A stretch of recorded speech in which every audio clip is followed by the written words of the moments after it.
All the recordings will be played once only. The test is in 4 sections. At the end of the test, you will be given 10 minutes to transfer your answers to an answer sheet. Now turn to Section 1. Section 1. You will hear a young student, Andrew, ringing an employment agency inquiring about their services. First, you have some time to look at questions 1 to 7.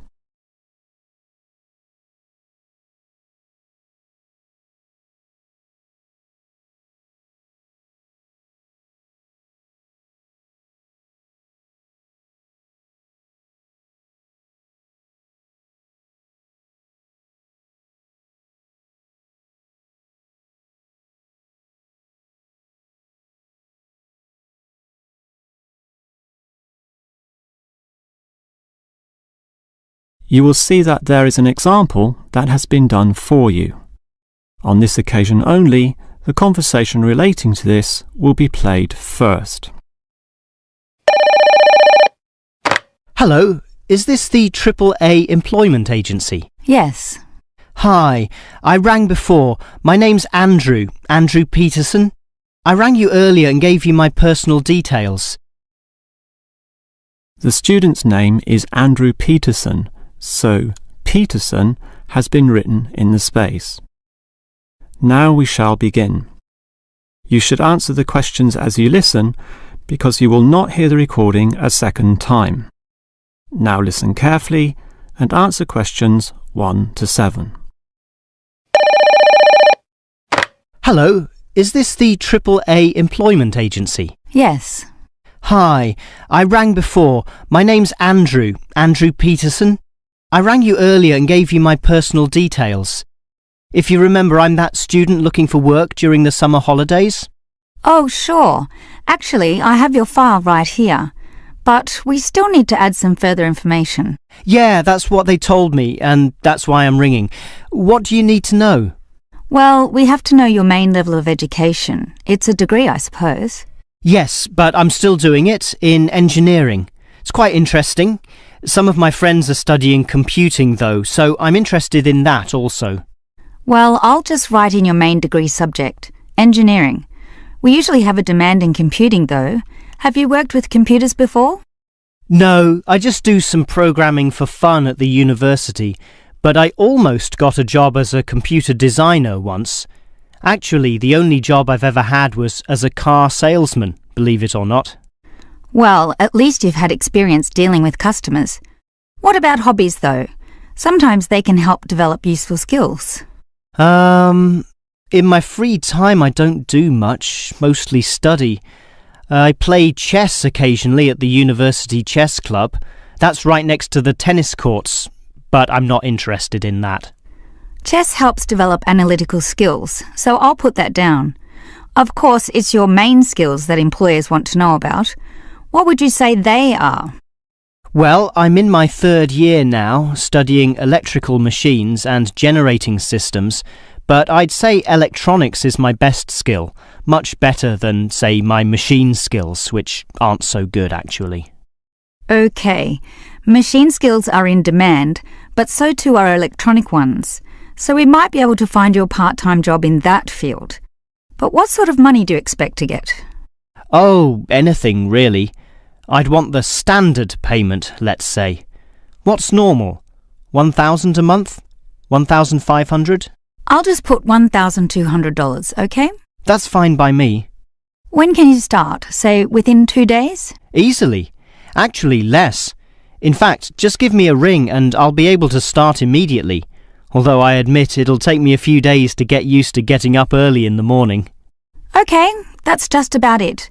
Unless you'd like to add anything else which may help with your application? Not really. I ride a motorbike, but that's unimportant. I'm friendly, but every applicant claims that, right? I can speak another language. Ah, that might be useful, depending on the language. Is it Chinese? A Chinese speaker would go down well. Spanish, I'm afraid. You see, I grew up with some friends who came from South America. Okay, I'll write that down, but I don't think it will help that much, sorry to say. Before you hear the rest of the conversation, you have some time to look at questions 8 to 10.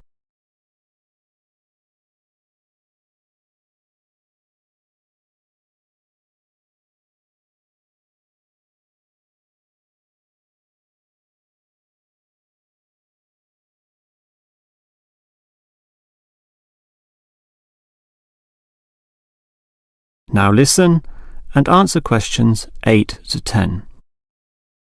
Well, thanks for your help and hopefully I'll get a job soon. But can I just ask one more question? Sure. What basically are employers looking for when they interview someone? Many things. Being hardworking, diligent and focused on your job is good. But surprisingly, it often means you can't see the bigger picture or provide suggestions which help the company move forward.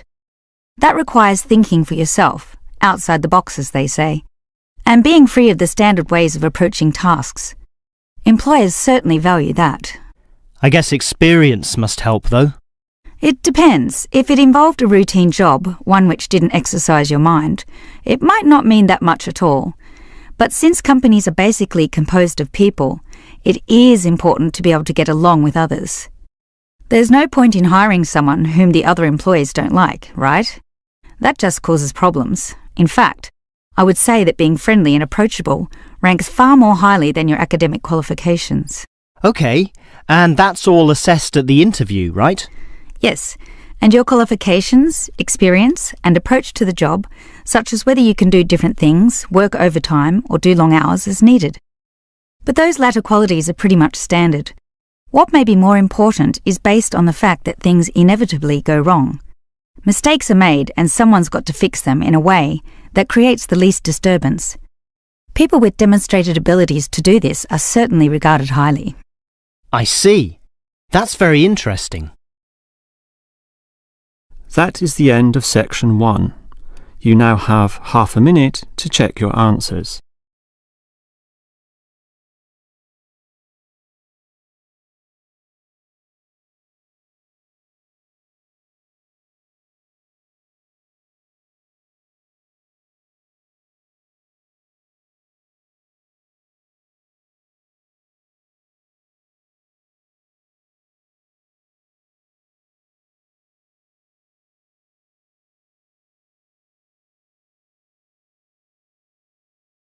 Now turn to section 2. Section 2. You will hear the manager of a fitness centre giving information about the centre to some new customers. First, you have some time to look at questions 11 to 15.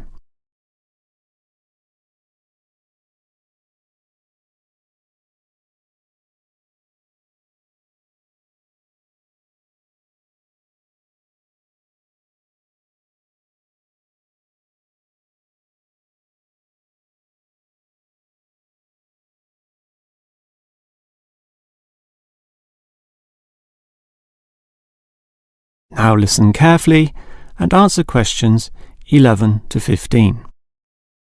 Hello everyone and welcome to the Fit for Life Health Centre, a place which, as the name suggests, is not just for short-term solutions, but rather intends to put you on a sensible and achievable footing for the rest of your life. And that's how we're different.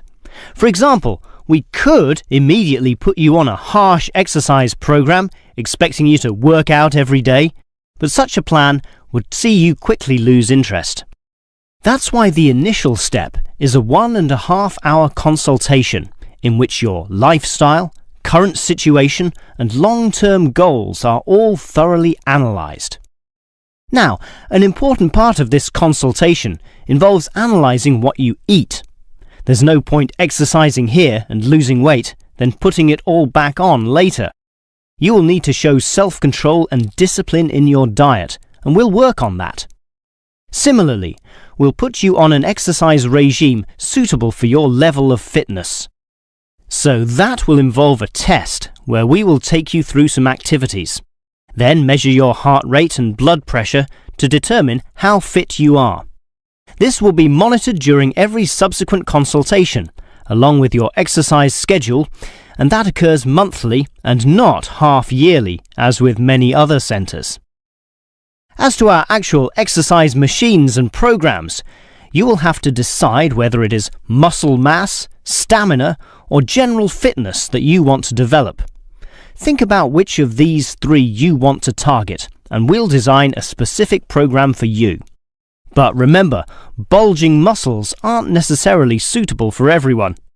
Sometimes it's better to think in terms of two simple concepts: muscle definition and stamina, or, if you are female, being fit and healthy, in both mind and body. Before you hear the rest of the talk, you have some time to look at questions 16 to 20.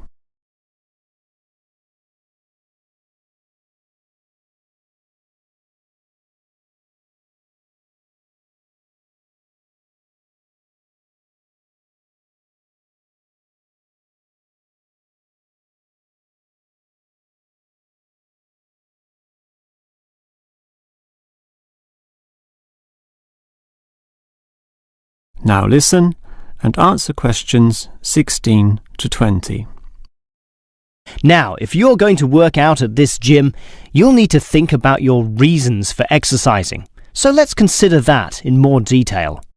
Muscle mass is certainly popular with the guys, probably seeking to impress the girls.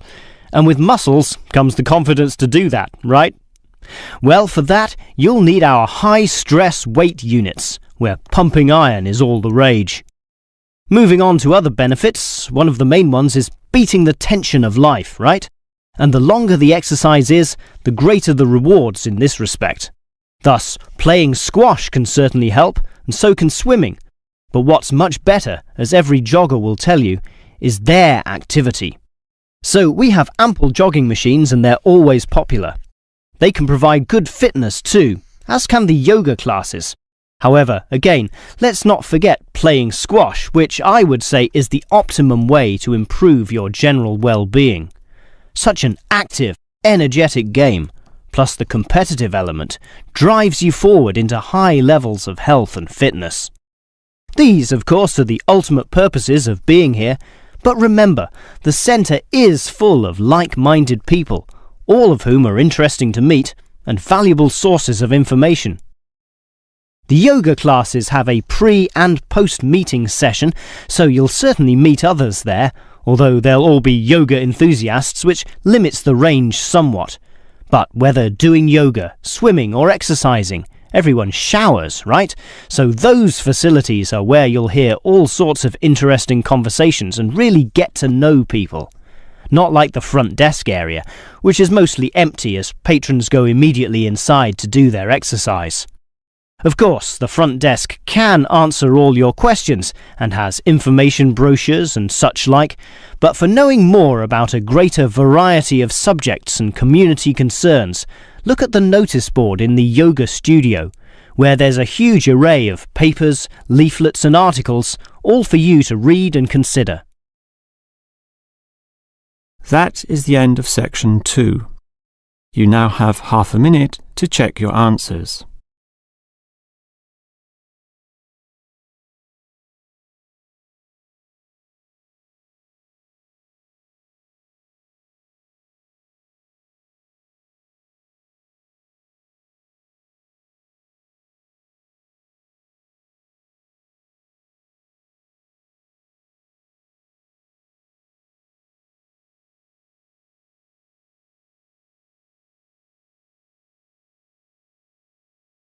Now turn to section 3. Section 3. You will hear two faculty directors talking about which person in their university to promote. First, you have some time to look at questions 21 to 25.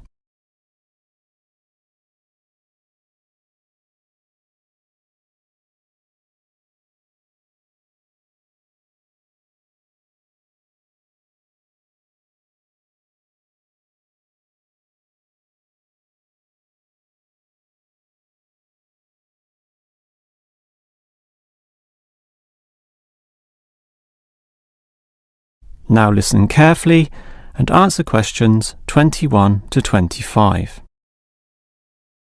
OK, we've got to decide who to promote to leading education officer. Someone from the arts faculty, I suppose. Well, it can be from any faculty, since the position requires more general skills. Handling personnel, settling disputes and motivating them to focus on the task. It was the last position which involved computer knowledge, not this one. Surely computer knowledge would help.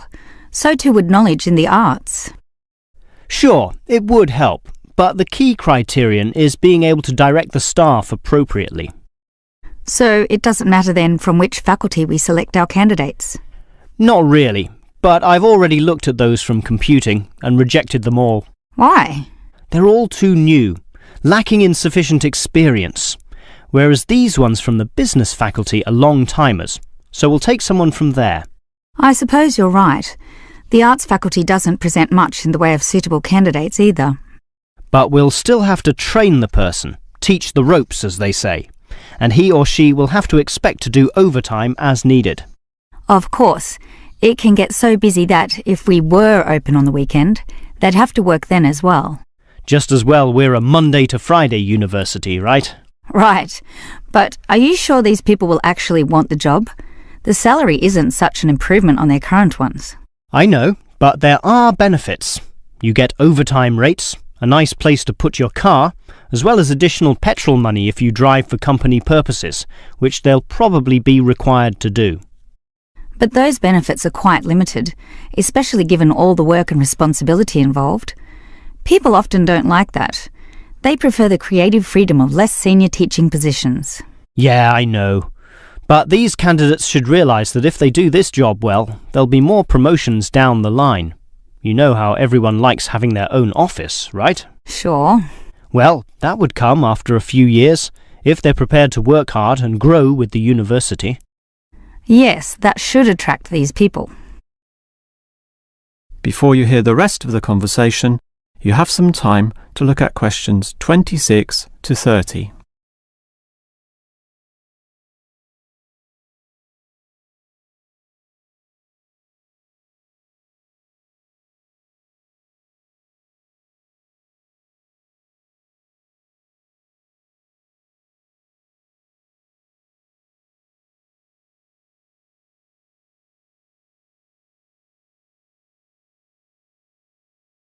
Now listen and answer questions 26 to 30. Well, that's enough talk about the job. What about the actual candidates? How many do we have? I've narrowed it down to 4. Just using their first names, that's Stephen, Abdul, Lek and Oscar. As you said, there's quite a bit of experience between them, about 34 years in all. What's the exact breakdown of figures? Abdul and Stephen both have 7 years. Lek has 1 more, and Oscar is the most experienced at 12. But who's the most qualified? Stephen and Abdul have an MBA. Oh, sorry, Abdul's got something called a MBP, some foreign thing which translates as Master of Business Practice. I'm not sure what that is, but does he do the job well? Very well, apparently. Better than Lek and Oscar, who hold a degree and some certificates respectively. But we have to think about any drawbacks. You know, possible issues with any of them. I asked the respective deans for feedback, and I found out that Stephen, the younger one, drinks a bit. So he has a problem with alcohol? No, he never drinks to excess, but at the bar he's often expressed his intention of moving on, of teaching abroad. Ah, he's not stable. Not stable at all, apparently. We'll never know for how long he'll hold the job.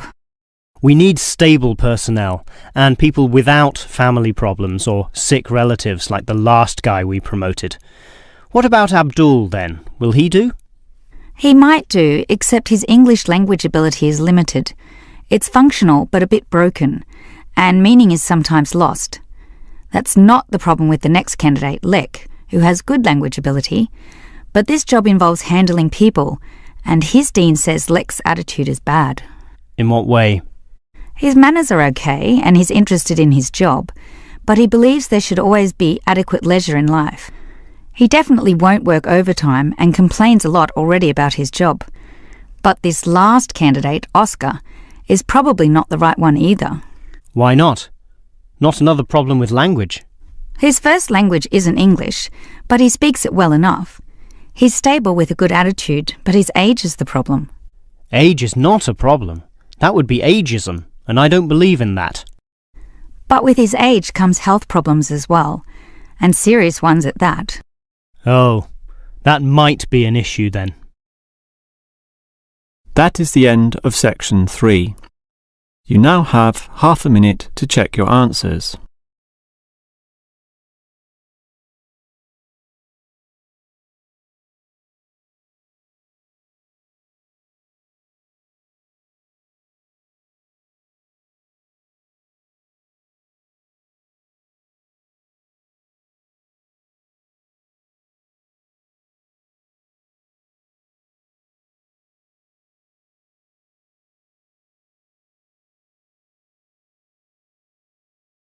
Now turn to section 4. Section 4. You will hear a lecturer talking about caves. First, you have some time to look at questions 31 to 33.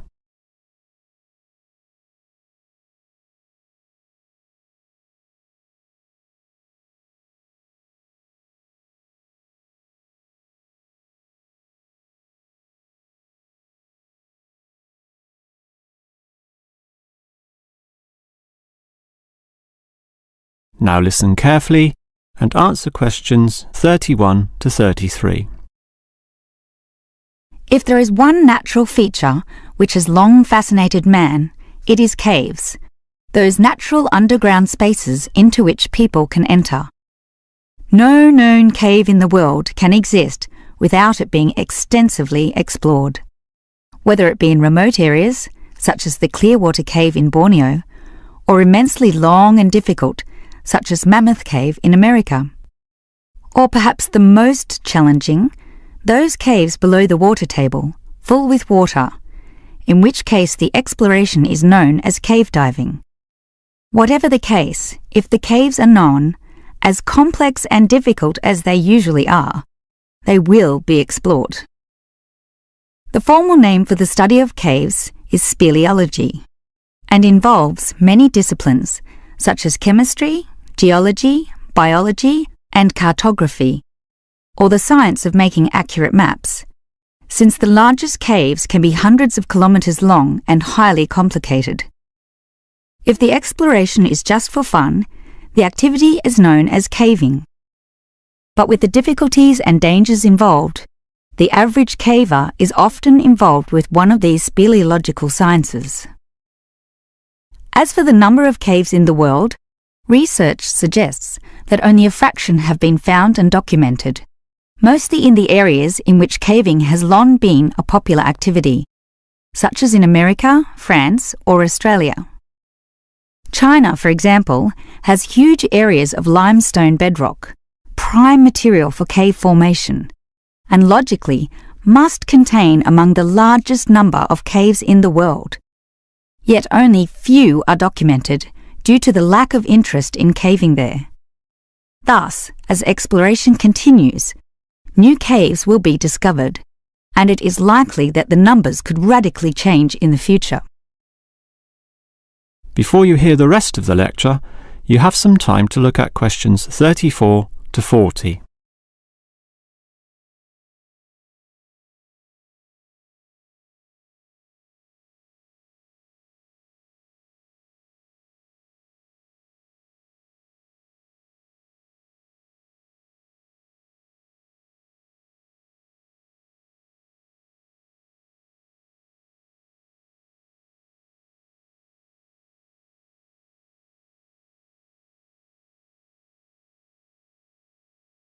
Now listen and answer questions 34 to 40. With caves being such mysterious and intriguing places, the obvious question concerns how they form. The most common cause is the effect of slightly acidic water in a process called dissolution. Here, water seeps into the ground and down through rock masses. If this rock is soluble, the water dissolves some of it, and over time, the passage expands to become a cave or cave system. The largest and most common of these involves limestone, although other materials are possible, including gypsum, marble, and even salt. Now, if the cave is formed at the same time as the rock, it is called a primary cave, and the most common of these are lava tubes. When lava from volcanoes flows downhill, the topmost surface cools and solidifies first, leaving the hotter lava to continue to flow beneath. If most of this eventually flows out, a hollow tube is left. The country, Iceland, has some excellent caves of this type, and even far-flung Australia has a few.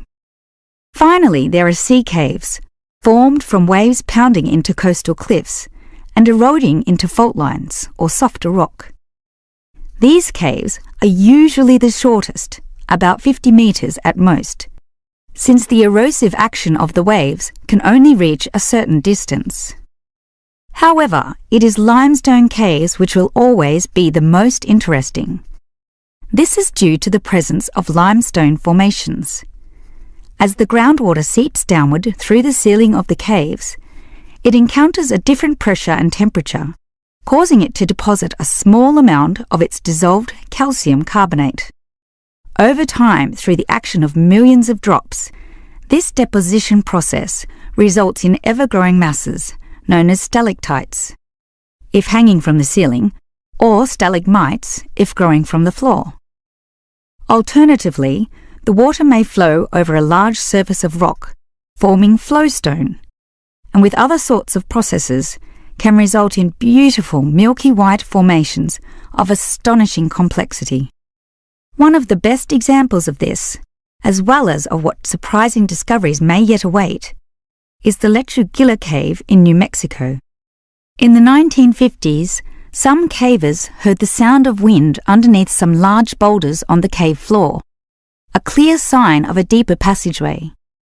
It took until 1984 for a group of cavers to gain permission to start digging, and 2 years later, in 1986, they broke through into a walkable passageway, unlocking one of the longest cave systems in the world, the deepest in America, and some of the most beautiful formations ever found. Unusually, many of these were yellow with sulfur, suggesting that the caves were a result of hydrogen sulfide from nearby oil deposits. This was forced through fracture lines, combining with existing groundwater to form sulfuric acid, dissolving the limestone from the bottom up instead of the normal top-down seepage which characterizes most limestone cave formations. That is the end of section 4. You now have half a minute to check your answers.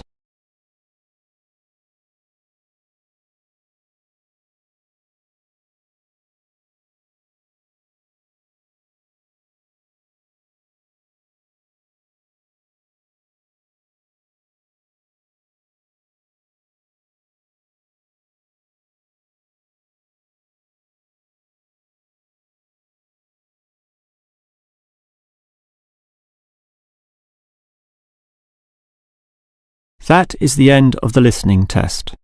In the real Ielts test, you would now have 10 minutes to transfer your answers to the answer sheet.